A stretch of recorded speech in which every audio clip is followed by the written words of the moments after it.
Por favor, inscreva-se no canal, comenta, compartilhe e deixe o teu like, dessa forma estará ajudando o canal a crescer. Que Deus abençoe a você que se inscreveu. Aí você vai aqui para Tessalonicenses capítulo 1, versículo 6 em diante, diz assim, quando Paulo fala da volta de Jesus, ele fala, porque o mistério da iniquidade já opera, e aguarda somente que seja afastado aquele que agora o detém. Porque ele fala que a volta de Jesus, ele fala aqui, capítulo 2, versículo 3, ninguém de nenhum modo os engane, porque isto, a volta de Jesus, não acontecerá assim que primeiro venha a apostasia e seja revelado o homem da iniquidade, o filho da perdição. Apostasia, eu falei dessa palavra lá atrás, a ruptura. Então, Paulo falou disso e João entendeu lá que haveria uma grande apostasia no meio do povo de Deus. Por isso que João se admirou com grande espanto. A mulher e a besta estavam juntas. Agora voltamos a Apocalipse 13 e você entende por que agora a briga é contra o que sobrou do povo de Deus, que a maior parte do povo de Deus se tornou Laodiceia. E quando João vê isso aqui, ele vê Aí alguém pode perguntar, e quem que é essa besta? Quem que é esse anticristo? Bom, tem várias opiniões sobre o anticristo. Lembra daquele... Você que é... A gente consegue mais uma meia horinha aqui para fechar isso aqui? Só para não... Você você também faz cartoon, né? Sim, quadrinhos. Quadrinhos. Qual era o nome? Não sei se você vai saber de qual, porque agora eu tô tentando lembrar. Aquele que fazia o Zé Apocalipse. Ixi. Você não vai saber? Não sei. Chamava Zé Apocalipse. Tinha uma tirinha, mas nem adianta procurar a tirinha, não, porque ia ser difícil. Mas o nome Zé Apocalipse de repente aparece aí na internet. Não era era um desses cartoons de sábado, de jornal. E ele tinha o Zé Apocalipse, e toda hora tinha o Zé Apocalipse. E tem uma tirinha que tem assim, o Zé Apocalipse, ele aparece assim, Saddam Hussein, a besta do Apocalipse, Saddam Hussein, a besta do Apocalipse. Aí um camarada no outro quadrinho perguntando pra ele assim, mas eu não entendi, no mês passado você dizia que era Ronald Reagan. Aí no terceiro fala assim, não é porque eu tô com a versão revista e atualizada, né? Então quer dizer... Sempre atualizava. Eu tenho que cuidar que o Apocalipse não possa ser interpretado a partir de manchete de jornal. Tá. Porque se eu ficar com a manchete de jornal na mão, qualquer coisa que eu interpreto como a besta do Apocalipse. Eu posso falar que é o Macron, posso falar que é Trump, eu posso falar que é Elon Musk, qualquer um é a besta do Apocalipse. Teve um autor dos anos 60 que dizia que a besta do Apocalipse era a televisão. Que as TVs antigas tinham aquelas duas anteninhas e fala que ela tinha 2 chifres, sabe? O que seria a besta do Apocalipse? Bom, os primeiros pais da igreja, os primeiros cristãos, ali depois do período apostólico, sempre interpretaram a besta do Apocalipse como sendo algo relacionado a Roma, ao Império Romano, que era o opressor da igreja naquela época, que era o que oprimia a igreja. Por exemplo, vou lembrar que o Irineu de Lyon, que foi discípulo de Policarpo, que foi discípulo de João, então ele estava bem perto ali da fonte apostólica. O Irineu de Lyon falava o seguinte, olha, o número 666, que alguns manuscritos até traduziam como 616, ele falava assim, o nome que dá isso aqui é Lateinos, em grego. Lateinos significa o império dos latinos, dos romanos. Sim. Então era alguma coisa ligada a Roma. Eles sabiam que tinha alguma coisa ligada com Roma. Roma era... codinominada, né? De Babilônia. Ah, é? Tanto é que o Pedro, quando escreve a carta dele, ele fala assim, aos irmãos que estão na Babilônia. Na cultura judaica sempre chamava Roma pelo codinome de Babilônia, porque o maior opressor do povo de Israel no Antigo Testamento não foi o Egito, foi a Babilônia. De todos os opressores que Israel teve, aquele que mais trouxe traumas era a Babilônia. Entendi. Tanto é que quando você queria falar alguma coisa do mal, era a Babilônia. O mal vem do norte, porque a Babilônia veio do norte. Mais do que a Assíria, mais do que os persas, mais do que Antíoco Epifânio, grego, todos foram opositores do povo de Deus. Sim. Os persas teve gente que opôs, o Antíoco Epifânio, mas assim, aquele que na época do Novo Testamento, todo mundo era a Babilônia. Você tem vários textos judaicos falando da Babilônia, mas é codificando Roma. Aí, depois desse período da patrística, a igreja entendeu também, através de Tomás de Aquino, que Roma poderia ser uma forma de trazer o anticristo para a igreja. Isso está na Suma Teológica de Tomás de Aquino. Quando você vai para a Reforma Protestante, de maneira unânime, Lutero, Calvínio, Zwinglio, todos entendiam que o anticristo era o papado. Ah, é? E de maneira assim, bem politicamente incorreta. Você entendeu? O papado e acabou. É lógico, a explicação que muitos teólogos católicos dão hoje é o seguinte: é porque os primeiros protestantes ali, a partir de 1517 com Lutero, como eles eram oprimidos pela igreja, eles tinham que dar um nome para o inimigo. Claro. Então, psicologicamente, detonavam com a igreja, né? Mas hoje a gente não está mais assim tudo. Hoje, então, o que acontece? Muitos teólogos, já para numa ideia mais de estabelecer a paz, não falam mais que o papado seria o anticristo. E você tem alguns autores, como, por exemplo, no século XVI, você tem o Francisco Rivera, que foi um padre católico dominicano, o Francisco Rivera, e tem o Luiz Salazar, os dois são da mesma época. Para tirar esse foco protestante de que o papado seria o anticristo, criaram o método preterista. O anticristo é Nero. Entendi. Ponto. Não tem nada de papa. É o Nero. E depois muitos teólogos protestantes alemães acabaram bebendo na mesma fonte, aí o papado passou a ser Nero. Depois os futuristas começaram a falar, não, o anticristo, na época da Guerra Fria, que começou o dispensacionalismo, o anticristo é a Rússia, é a União Soviética, que tinha que demonizar os russos. O comunismo. Agora eu estou falando que a Rússia é com a China, né? Outros grupos minoritários, como as Testemunhas de Jeová, por exemplo, vão dizer que era a ONU. Outros grupos vão dizer que era um grande computador. Outros vão dizer que era um apóstata, que era um ateu. A internet. A internet.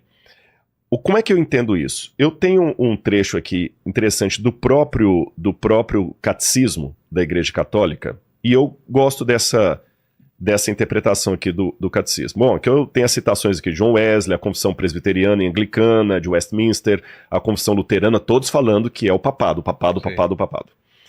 A resposta católica também é importante ser dada. Os católicos dizem, o anticristo não pode ser o Papa, porque na carta de João é dito que o anticristo nega que Jesus veio em carne. Entendi. Nega que ele veio em carne. E o Papa não nega que ele veio em carne, ele não é gnóstico. Entendi. Né? Mas olha o que diz aqui o Catecismo da Igreja. O Catecismo tem lá os vários pontos, 537, 534, os parágrafos, mas para quem quiser olhar no Catecismo é só colocar julgamento final da Igreja.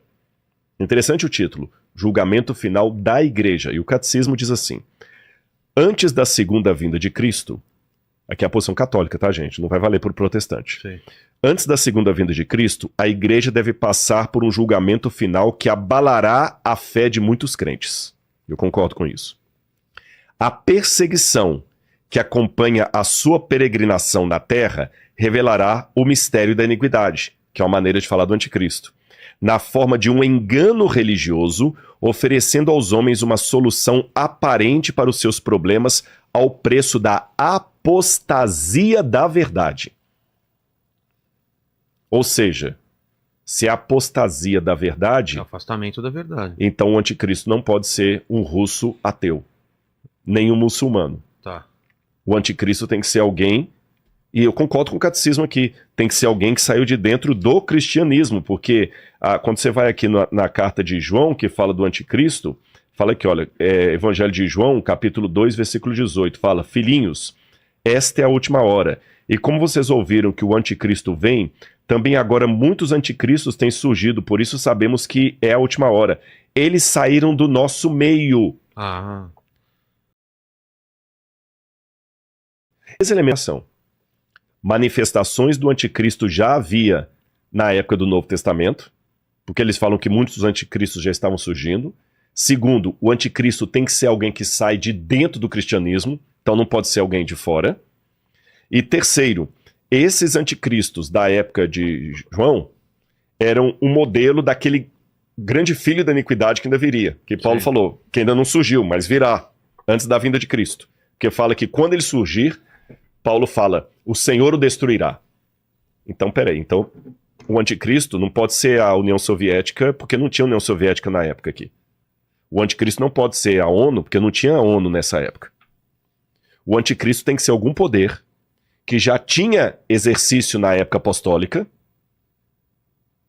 que atraía pessoas que saíam de dentro do cristianismo e que, por alguma forma, vai estar de novo na segunda vinda de Cristo. Então, classificar o anticristo como um homem só já fica complicado, porque o camarada tem que ter 2.000 anos de vida, pelo menos. Mas aqui, eu estou só pegando a Bíblia para ver que o que o catecismo está falando tá de acordo.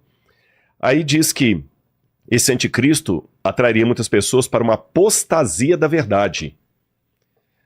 Deixa eu te falar uma coisa. Se a igreja se a mulher de Apocalipse 17 é o povo infiel, para você ser um adúltero, o primeiro requisito é ter sido casado. Para você morrer, o primeiro requisito tá vivo. Para você ser apóstata, o primeiro requisito é ter sido cristão. Sim. Não existe islamismo apostatado. Não existe budismo apostatado. Só existe cristianismo apostatado. Então o anticristo tem que ser alguma coisa que vai sair do cristianismo. Aí continua dizendo: o engano do anticristo já começa a tomar forma no mundo toda vez que a reivindicação é feita para perceber dentro da história aquela esperança messiânica que só pode ser realizada através do julgamento escatológico. A igreja rejeitou até mesmo formas modificadas dessa falsificação do reino para vir sobre a forma do milenarismo, especialmente a forma política intrinsecamente perversa de um messianismo secular. A igreja entrará na glória do reino somente através dessa Páscoa final, quando ela seguirá o seu Senhor em sua morte e ressurreição. Então, o catecismo, nesse ponto, concorda com a minha ideia pós-tribulacionista. Sim. A igreja enfrentará uma perseguição. Mas essa perseguição não virá de fora. Virá de alguém de dentro da igreja, que apostatará da verdade e levará muitas pessoas à apostasia. Mas quem seria essa pessoa que, de certa forma, já tinha ação na época dos apóstolos e vai ter na volta de Jesus?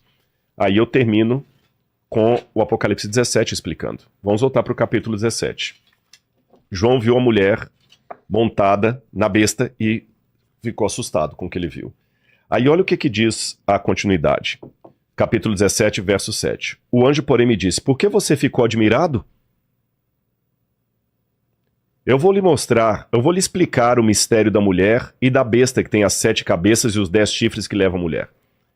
A besta que você viu era, não é, está para emergir do abismo. Era, não é, está para emergir do abismo. Então ela atuava no período apostólico, vai ficar um tempo incubada, mas ela vai voltar no tempo final. É igual um tumor, que às vezes você vai, cura, ele fica entubado, depois ele volta. Era, não é, e vai surgir do abismo. E caminha para a destruição. E aqueles que habitam sobre a terra, cujos nomes não foram escritos no livro da vida desde a fundação do mundo, se admirarão, vendo a besta que não era, mas tornará a aparecer. Então é alguém que estava na época de João, ficará um tempo de suspensão e voltará a aparecer. Aqui está a mente que tem sabedoria. As 7 cabeças são 7 montes no qual a mulher está sentada. 7 montes no qual a mulher está sentada. E no verso 18 ele diz: a mulher que você viu é a grande cidade que habita sobre os reis da terra. Ei. Qual cidade dominava os reis da terra na época de João? Washington? Não. Moscou? Não. Jerusalém? É. Não, Jerusalém não dominava os reis da terra. De dominar? É Roma. Roma. Mostra aquela moeda para mim, por favor, de Vespasiano. Essa moeda romana que vocês vão ver aí, ela estava em circulação na época de João. Tá.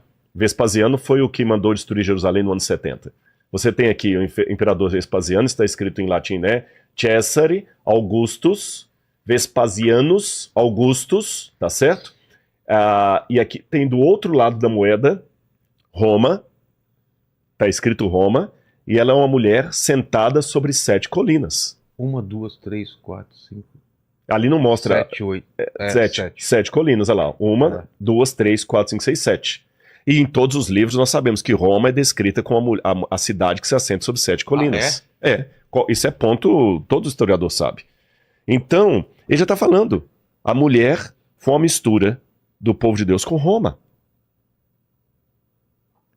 E aí o que acontece? O próprio catecismo fala pra gente ficar alerta, que virou uma apostasia.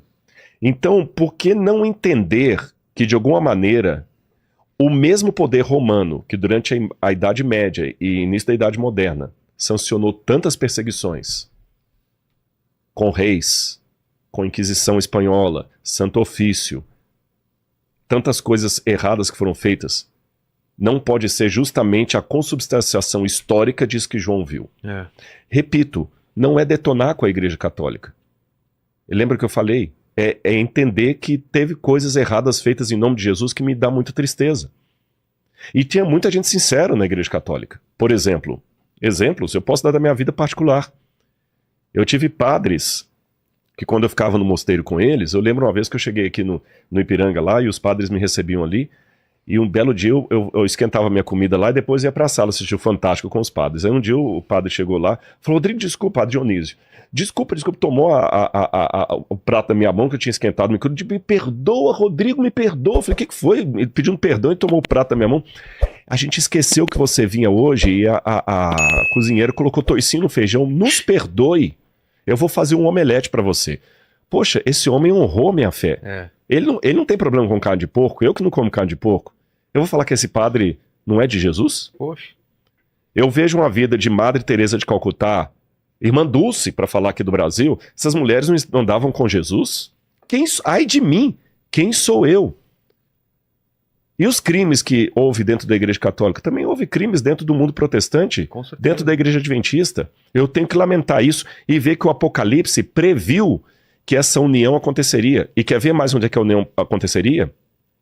João entendeu mais uma coisa, e aqui eu já estou indo para o final aqui, para a gente partir para o epílogo do Apocalipse. João, como judeu, ele sabia que no passado, quando o povo de Israel quebrava a aliança com Deus, eles seguiam através de ídolos. E quer que eu apresente para você qual que era a deusa que mais atraía o povo de Israel? Qual? Essa aqui, ó. Aquela do museu lá do NASP. Isso aqui é uma cena do museu do NASP. Você viu então que aqui, olha, o que o Apocalipse viu, eu mostrei na arqueologia, a mulher que se assenta sobre, né? Sete. Essa é uma estatueta que está no museu do NASP. É uma divindade, o nome dela é Áshera, que nas bíblias em português eles traduzem como Azera. E que tem uma teoria que seria a mulher de Deus, não é? Exatamente. Eu vi. Por quê? Por quê? Foi numa época de apostasia que o povo de Israel quebrou a aliança, porque para eles, veja bem, Deus era o oposto do Deus que todo mundo queria ser. Porque Deus era solteirão. Todo mundo queria ser um homem com muitas mulheres e muitos filhos. Os reis tinham muitas mulheres, quanto mais mulheres e filhos, mais poder. Deus solteirão. No Novo Testamento nós vamos entender Jesus como filho de Deus, mas eles não tinham essa luz no Antigo Testamento tão clara. Um solteirão sem filho. Não, vamos arrumar uma mulher para Deus aí. Arrumaram a Áshera.